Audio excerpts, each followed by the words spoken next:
Welcome into the Talkin Tide podcast once again on the Belly Up Podcast Network. I'm Chase Goodbread, sports columnist with the Tuscaloosa News, joined by Travis Reier, the longtime senior analyst at BamaOnline.com. You can get the Talkin Tide podcast anywhere you like to get them, Apple Podcasts and anywhere else. We are live on YouTube and Facebook as well.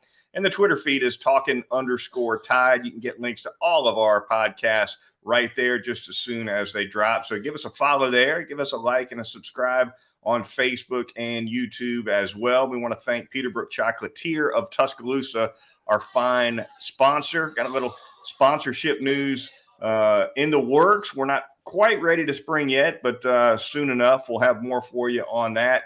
And soon enough we'll have more Alabama football, at least some Alabama football that we can see, Travis. But Saturday, the Crimson Tide took to Bryant-Denny Stadium and scrimmaged for the first time of fall camp. But, of course, as always, that fall first scrimmage closed to media.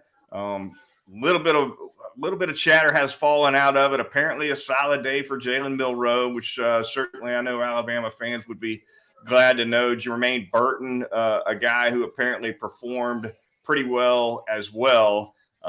Context always difficult, though, Travis, because beyond what you hear, all you get to go on is a Nick Saban press conference, which I thought was pretty revealing, frankly. Went about 10 minutes late in the afternoon on Saturday. But next week's scrimmage, intel will probably be a bit easier to get our mitts on. Yeah, context is king. And unfortunately, as is typically the case, especially with this first scrimmage of fall camp, it's difficult to paint that picture for you. Is it ones versus twos in some situations? Is it goal line work? Is it red zone? Is it 2-minute, 4-minute offense? There's a lot of different situations that are incorporated into these scrimmages. But yeah, as far as a overriding theme, starting with the quarterback situation, if those guys went into it, Milroe, Simpson, and Buckner on Saturday, between what you've heard or I've heard or the buzz that's been out of there since Saturday, doesn't sound like that's changed all that much, Chase. No, it doesn't. And the quarterback question is certainly one that fans have top of mind and will probably not only going into week one, but maybe coming out of week one as well. As for Nick Saban's comments, Travis, I heard and saw just, being in the room, an edge of intensity in Saban, Travis, that never devolved into a rant of any sorts or anything that would go viral or anything like that. But he came off that practice field hot. I don't think there's any question. I don't think he was thrilled with what he saw overall, just in general terms. Was quick to mention some drops by wide receivers, some more difficulty with penalties as well. And those are two areas where Alabama fans are used to seeing problems, at least have been used to it for the last year or so.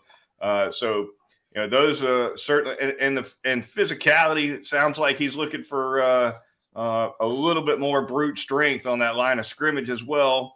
Although, as Saban did point out in the news conference, this is only the third time they've been in full pads. And so it could take a little time to get acclimated and maybe get the physicality that you want out of everybody who's going to be playing a big role on the team. I think the practice immediately before the scrimmage, I think, as you noted in a watch along on 3, they weren't in shoulder pads, just helmets out there and more of a walkthrough really before a scrimmage, which is to be expected. It is. That's pretty much what you're going to see on the eve of a scrimmage. But yeah, and look, had we mentioned that it's 1,000 degrees at 12:30, 1 o'clock when they get this thing going at Bryant-Denny Stadium. So, as is usually the case for Nick in that situation, he's looking as much at can you sustain in those type of conditions when they are just absolutely at their worst. And that was the case also on Saturday afternoon. He obviously likes that. He wants to bring all of these things together and be able to get the most thorough evaluation he can of each individual on that roster. So, no doubt, consistency or a lack of it, still a continuing theme. Seems like he, in the spring, tried to take more of a positive approach about the drops in the 8A game because we all saw them back in April. But it doesn't sound like he's taking that same approach. And if the conditions are exactly as miserable as they seem to be this time of year, he doesn't want to hear that either, because he knows the metal that's required to do what 6 of his teams have done at Alabama. And this is when you develop that. And if he's not getting enough guys that are pushing through to the other side and maintaining that high level of play throughout, he's probably gonna make that known when he's given the opportunity publicly. I think it's probably fair to point out too that the wide receivers as a group are probably getting a little bit too much of the brunt from the drops from last season. Alabama dropped 23 balls last season, Travis. They weren't all by wide receivers, right? Tight ends had their share. There were a couple of drops by the backs. I think Gibbs had a big one against Tennessee. Huge late drop against Tennessee that would have maybe season defining third down. Yeah. So it's not all on the wide receivers when the catches don't get made, but certainly the receiver drops are the ones that stand out more for a couple of reasons. One, you expect them to make better catches and tougher catches because that's all they do, as opposed to a running back and a tight end whose job is a little more diversified. But at the same time, drops can come from anywhere. The wide receivers also, they're going to be running the deeper routes. It's going to tend to be more costly when a wide receiver drops a ball, but not always. Yeah, and I took it kind of the other way too. The fact that he wasn't happy about drops told me the quarterbacks must have been pretty good. They must have been putting the ball on the receivers, which right. If you went into Saturday scrimmage with a bigger concern, quarterback or receiver, I'm pretty sure it was quarterback. So there's a glass half full side of that too. It seemed like the quarterbacks in general were spared Saban's pep talk, I guess you could call it, following Saturday scrimmage. Must have been an okay day for Milroe and the rest of those guys. Versatility in the secondary also came up in that news conference, Travis. Saban making quick mention of Malachi Moore's ability to move around in the secondary. Terry and Arnold. Kool-Aid McKinstry was at the top of his list as well, even though we haven't seen him all over the place like in games like we have, for instance, Malachi Moore. But it sounds like he's comfortable moving him around if necessary. Jalen Key, another one Saban mentioned that can move around. What I thought was interesting about those comments, Travis, though, is that, he likes to be able to move guys around back there, certainly in case of injury during the season. You want guys to know more than one job in case injuries or what have you necessitate a shuffle. But it's not just about that. It's also about knowing where your help is and when your help's coming and what to expect from your help, right? So if you're Terry and Arnold and most of your experience is playing that outside corner position, well, if you get learned well at the nickel spot, that not only bodes well if you have to play it, it also bodes well because you understand in coverage what you can get and what you can't get from help from that position and other positions, safety, whatever the case may be. And Nick Saban made a curious comparison, I thought, between the secondary and the offensive line, right, being similar. He said you need versatility on the offensive line as well as the secondary. And I think for some of the same reasons, right, because you want a swing guy on that offensive line who can move around in case a guy gets hurt. But it's also good to cross-train because you have a better sense of what to expect from your teammate.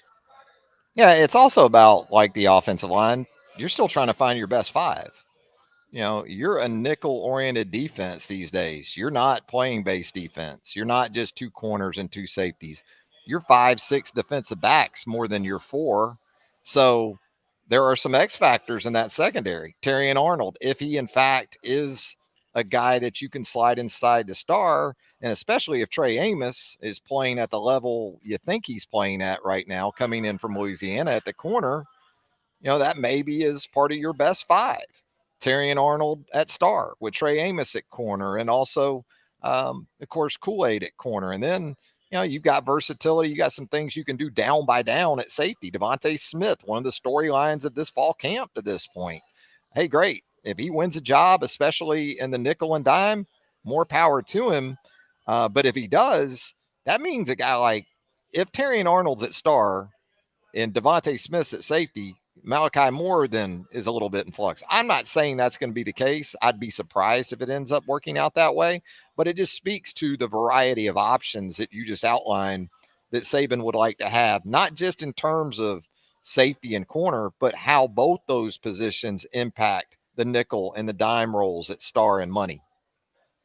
Depth on the line of scrimmage also came up. Saban, across two news conferences this week, commented that both the OL and the DL have 6 or 7 guys he's fairly comfortable with, but he's looking for more. He's obviously looking for a full 2 deep on both sides that he's comfortable with. And, I guess if you got 6 or 7 guys on the DL that you're happy with, you're pretty close to that. If you've only got 6 on the OL, you're not. Especially when the the base look is a 3-4. Like you said, it's a nickel almost full time anyway, unless you're in the dime. But Justin Aboybe drew some praise. Jaheim Otis drew some praise from Saban following the scrimmage. Tim Smith, he said, is up and down, and Tim Smith's a guy. He's Travis. I almost put Tim Smith in a similar bucket with Chris Braswell in terms of this being the year for the breakout. Kind of out of time right now if you're Tim Smith. Both of those guys presumably are going to see quite a bit of action this fall. But in terms of production and being able to deliver down after down, for Braswell, that would include early downs. For Tim Smith, maybe that includes third down. But something to watch with those two for sure. Alabama looking for significantly more production from both of those guys this fall. No doubt. And with Smith and Braswell, you said it, sort of that crossroads year for both of them. Smith's interesting because if he isn't going to be a every down guy or that sort of participant in the rotation to go along with Aboybe, who I think Aboybe is going to span every package, end in the base, inside and nickel, or he can play that 5 technique end in a big nickel as well. Dime comes around, you can put him on the nose and use him as a pass rusher inside in that look. But for Smith, if it isn't now, you start to think about, well, who else could it be? Because Nick said he feels like they've got 5 or 6 guys that are ready to play right now. Well, is Jamarian Latham one of those guys? Probably. Is Damon Payne one of those guys? Maybe that's the guy relative to Smith that is making perhaps more of a push. I think if Jaheim Otis is at the weight that he is, you could even play him at end in some big nickel and some base and play Tim Keenan with him. I think there's some different scenarios that they can still consider, and I think that's probably what they're continuing to do. Yeah, there's no doubt. There's some options up front on both sides. Sounds to me like the OL and Nick Saban lamented a little inconsistency on the offensive line for the first scrimmage. Nevertheless, he's been pretty high on most of those guys across that offensive front. Terrence Ferguson, he had some very encouraging comments about his play earlier in the week. Seth McLaughlin at the center position as well. Over at right tackle, Travis, this week we learned J.C. Latham's put a couple of pounds on, 360 on that scale. Came the growing Twitter boy. News. Yeah, no doubt about it. That's a massive size, which you could get away with a little bit more on the right side than in the left side, right? Well, and that's kind of what it tells you. With him being he's on a the right tackle. Yeah, he's a right tackle at 360. I know there's some guys that can still do it on the left side. Yeah, he's the right tackle and the extra tackle that they like to bring in at times. like Kendall Randolph, as a tight Yeah, end. So yeah. that's a He's guy. I J.C. mean, if Latham he is in and fact, Brandon Green. if that tweet was authentic, yeah, Uh-huh. that's a guy you're going to want to get behind. And then you got Tyler Booker over there on that right side. So I think if Alabama really needs it, Chase, there's a good chance they're going to look to get behind those guys. And Terrence Ferguson, I go back to the spring game with him and watching that a few times over, I became more and more impressed with the job he did. I understand he was working with the twos against the twos, but he did what a one should do against twos in that scrimmage. He was outstanding, and sounds like his development has just continued on through the summer. And here he is on the cusp of nailing down that job at left guard. No doubt about it. And I think further on Latham, Travis, fair to say he probably wouldn't have put that out there if that extra weight had just come from grandma's cooking, right? I Yeah. mean, It must you be don't tweet fine. that Yeah. out unless it's something that everybody in the program's on board with, right? That's big, though. 360. Yeah. Wow. I Yes, mean, like I sir. said, he has shown he can play at a big number. So that may be, like you said, one of the times where it's good news rather than, oh, we got a guy we got to watch here. All the easier to notice if you jump off sides, that's for sure, at And he 360 needs to clean pounds. that up. Yeah, he had a few of those last year. I think he had 11 penalties last year Yeah, and led the yeah, team, if I'm not yeah. mistaken. He So did. definitely an area for him to improve on. Left tackle, the one spot that Nick Saban sounded as though this week that cake's still in the oven, kind of like the quarterback spot, right? Elijah Pritchett and Caden Yeah. Proctor, a couple of inexperienced guys, but a couple of big, talented, and highly regarded recruits, certainly competing at that spot. But Nick Saban's looking for one of those guys to nail it down. I don't think there's much doubt. Oh, it seems to be centered on those, because if it's not one of those, then who is it? I mean, I think Miles McVay has been out a little bit in camp, and I think Wilkin Formby in time is going to be of starter caliber. Ola Salinen, we've seen probably more inside, certainly in the spring, than at tackle. So got to come from one of those two guys. And kind of feels like the longer this thing goes on, probably the better it is for Caden Proctor, because he's the guy that should need more time to get there. And so if Pritchett doesn't nail it down or hasn't nailed it down, that would seem to bode well for Caden Proctor. Talkin Tide podcast on the Belly Up Podcast Network. Moving on, Peterbrook Chocolatier of Tuscaloosa, our fine sponsor. Travis, tell us something about him. I went by there again, by the way, a couple days ago. Grabbed a couple of those sea salt milk chocolate caramels. Those are getting to be my favorite. I'm kind of gravitating toward those when I pop into Peterbrook, but so much more available over there. Peterbrook Chocolatier, 1530 McFarland Boulevard North in the Indian Hills section of Tuscaloosa. Chase talked about it, man. I love those peanut butter meltaways too. When you talk about the Yes. assortment pieces, look, They line up on the field right next to those sea salt caramels. They are like a first guard and teamers. a tackle for you. 5-star first teamers. They're outstanding. You can't go wrong with any of the assortment pieces at Peterbrook, but I could just do a full box of the meltaways, peanut butter meltaways myself. You can catch them at Peterbrook Chocolatier, 1530 McFarland Boulevard North in the Indian Hills section of Tuscaloosa. You got any questions, give them a call, 205 752 0211. Open Monday through Saturday, 10 a.m. to 8 p.m. Peterbrook Chocolatier, Tuscaloosa. All right, the Talkin Tide podcast on the Belly Up Podcast Network, the Twitter feed Talkin_Tide. Gonna knock it out here for just a few more minutes, Travis. By the way, hats off to that classic old school USFL t-shirt there. The Jacksonville Bulls, our hometown of Jayville, Florida, representing there. A fine logo. Wish the team had been better. The colors, but a fine logo.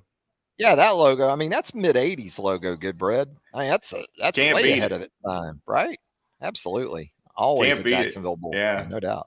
Our old friend Greg Larson told me that he once approached the owner, Fred Bubba Bullard, and asked him if the name of the team, the Jacksonville Bulls, was nothing more than an ego trip for his last name. He said Fred denied that. Uh-huh. Yeah. Well, I mean, when you think about USFL owners, there were no egos involved with those guys, Right. Chase. I mean, history has proven that. There were Yeah, no of course not. egos. No egos in that mix. None. A lot of fun, those Jacksonville Bulls. 1984 and 5, I believe, was the existence there. All right, Travis, before we get out of here, wanted to mention quickly the names popping in on this annual fall camp guest speaker rotation that Nick Saban has going. Pete Rose, the hit king, Charlie Hustle drops in on the football team. And then just a day or two later, Doc Rivers, NBA head coach, recently let go by the Philadelphia 76ers, in the house as well. Who's next? I mean, gee, you want to talk about some people that can grab attention?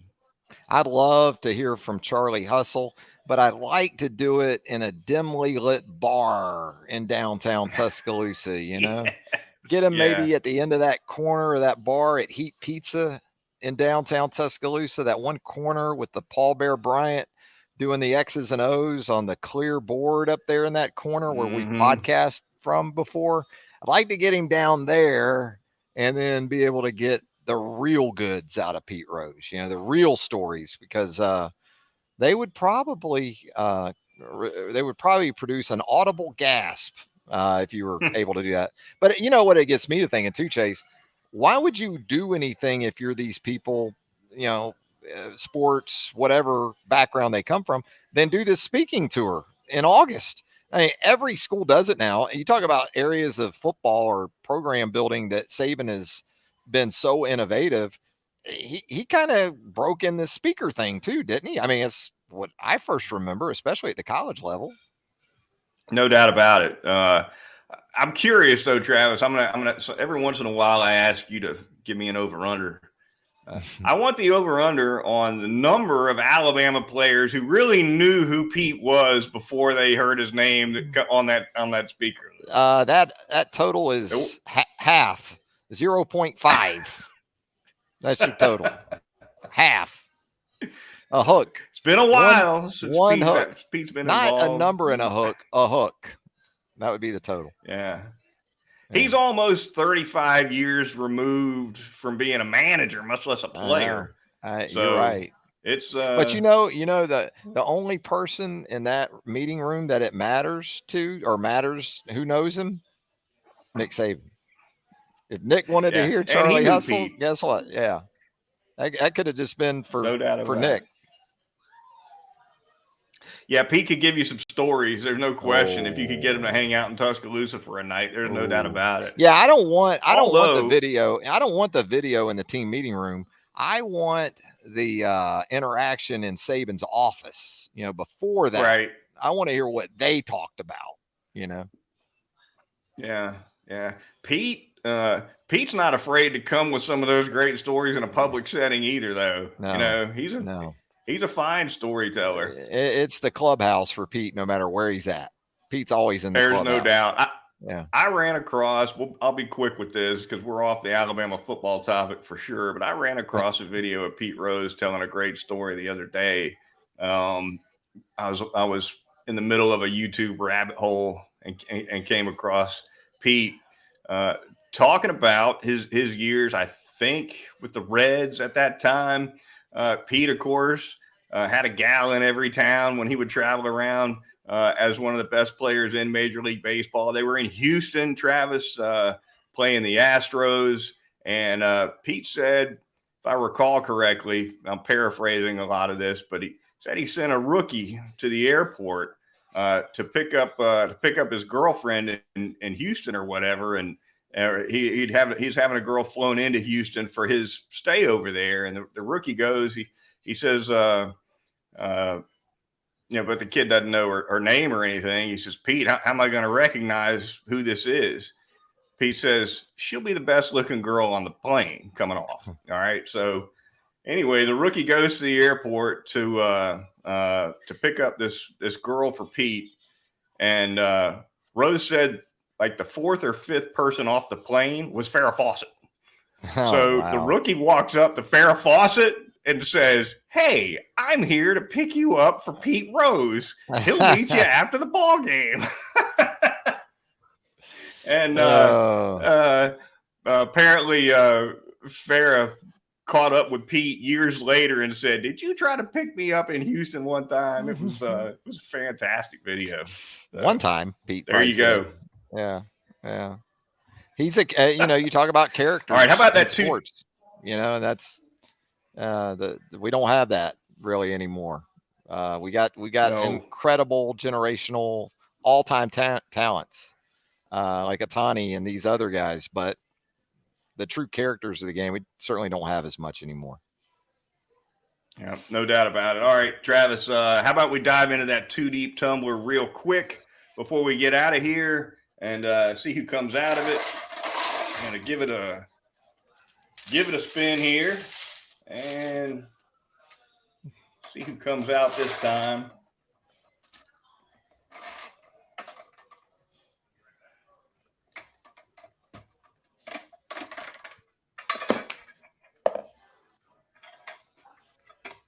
And here we go. Number 11, it's a double number, Travis. That would be Christian Story, the defensive back, and Malik Benson at the wide receiver position. Of course, Benson, a junior college transfer who Alabama is hoping can bolster that wide receiving core. Starting with Story, anyway, who we saw a good bit of on A-Day. Your thoughts on Story? Yeah, it looked like Christian, unfortunately, at the start of camp and into camp, was dealing with a bit of an injury, which couldn't come at a worse timing because he was certainly and is still in that mix for that one safety spot. It looks like Caleb Downs is pretty much inserted at one. I think Malachi Moore you have to consider as another, but they need that third safety for the different packages. Devontae Smith apparently has taken advantage of that situation. You got Jalen Key in from UAB competing there as well. So Christian's in a spot where it's tough because if you're not full go or you miss a chunk of practice to open camp as a result of a physical limitation, that's just the worst timing that you could possibly imagine. So I think Christian's a veteran guy. He can certainly plug and play in some different situations. And I think special teams, that's another area where you draw from his position, and you would think he'd be in that mix too, right? You would. Saban mentioned him as well when he was asked about versatility yesterday. He's another guy who can play Yep. a couple of spots He can for the play Crimson money. Tide. Yeah. Could do that. Not the biggest guy in the world for sure, but he's somebody who could see definitely some action this fall. Travis, what about Malik Benson, the wide receiver, who's kind of come in with a lot of hype, one of the top junior college wide receivers in the country as a signee, enters a situation where Alabama could definitely use some help, could definitely use a vertical stretch guy if they get it. Didn't see a whole lot of him on A-Day, although he flashed really late at the very end of A-Day. I think he caught like 4 balls in a row to put it in the end zone or pretty much was the entire drive on the last touchdown of A-Day. It's been pretty quiet. I haven't heard a lot about what's going on with him so far in fall camp.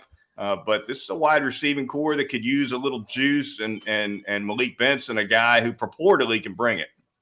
Yeah, and Brock RTR here in our comments, he's asking a question associated with really Benson and the rest of those receivers about the drops and where are they coming from. And in the spring in A-Day, what we saw was drops from Burton and Isaiah Bond and Kobe Prentice in the spring game. But we have heard that Jermaine Burton seems to be doing some good things.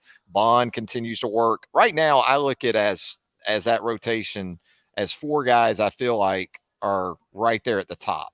And when I think of those 4, I go Burton, Ja'Cory Brooks, Bond, and I think Kendrick Law, you have to consider almost as a starter at this point, because I think he's just going to be on the field. I think there's too much trust in him, and there's too many different things he does well that they're going to keep him on the sideline. So then you get to Benson, who, you said it, in the spring seemed like there was more talk about Malik, not as much so far in fall camp. That doesn't mean he can't help this football team considerably, because he does possess those physical attributes that they can certainly use.